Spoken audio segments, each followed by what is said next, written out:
Ici, nous sommes dans le centre de référence maladies rares. C'est un lieu où je rencontre des patients qui sont atteints de maladies génétiques, ophtalmologiques. Moi, ce que je voulais vous proposer, c'est qu'on fasse une approche maintenant qui permette de tester tous les gènes du génome, qu'on appelle l'exome. Notre équipe travaille sur deux maladies très rares, qu'on appelle le syndrome de Bardet-Biedl et le syndrome d'Alström.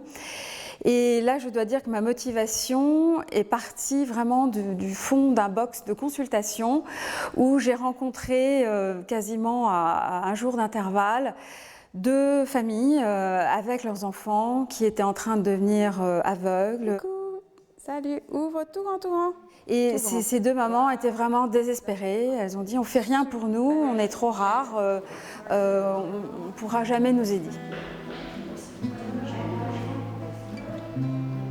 La découverte des gènes, et donc c'est quelque chose sur lequel Hélène Dollfus a été très active, a permis, je dirais, d'ouvrir un champ nouveau en biologie, puisque ça a permis de mettre le doigt sur un composant de la cellule qui était un peu oublié, dont on ne savait pas à quoi il servait. En fait, la cause de la maladie est liée à un défaut au niveau du cil qui est présent dans chacune des cellules de notre organisme. Et donc, grâce à ces maladies rares, on a un peu réhabilité cet organelle et finalement, il se trouve qu'il est connecté avec plein de voies biologiques. À la place d'absorber le glucose, il absorbe le gras, donc tous les profils lipidiques de la souris doivent changer.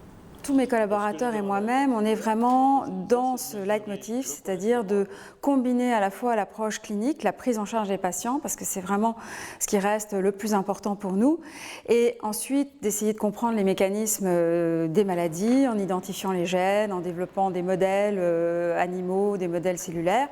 Tout ceci pour essayer de trouver des cibles thérapeutiques pour ensuite retourner vers le patient. Ça marche très bien. L'exemple le plus flagrant, c'est un traitement pharmacologique qu'on a développé pour la rétine.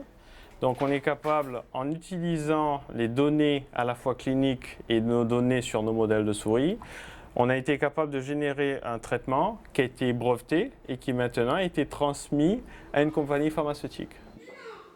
Le fait que les gens de cette compétence-là n'hésitent pas à venir vers les patients, prennent le temps de nous écouter et prennent le temps de nous expliquer ce qu'ils font et les espoirs qu'ils fondent en l'avenir, ouais, ça c'est vraiment une bouffée d'oxygène pour nous.